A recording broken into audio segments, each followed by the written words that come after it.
nampenda sana bwana Mtume Muhammad sallallahu alaihi wa alihi wasallam, na wakati mwingine wallahi ndugu zangu najihisi kama nikinyosha mkono wangu vinamgusa.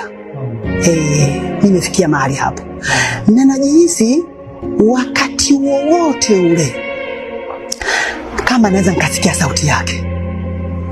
Na kuna nyakati ndani ya moyo wangu kuna jaa, naogopa hata kutafuna baadhi ya vitu, naona kama naweza nikameza kama namuumiza hivyo.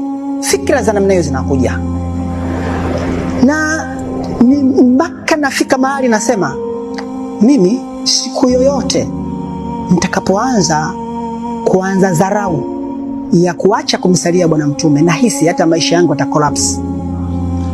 Nilikuwa najihisi hivyo, mpaka kuna nyakati hizi fikira kuhusu bwana Mtume Muhammad sallallahu alaihi wasallam nasemaga au mimi nakufuru kufikia huku, lakini nasema hapana, mapenzi ya kawaida ndio nilionayo.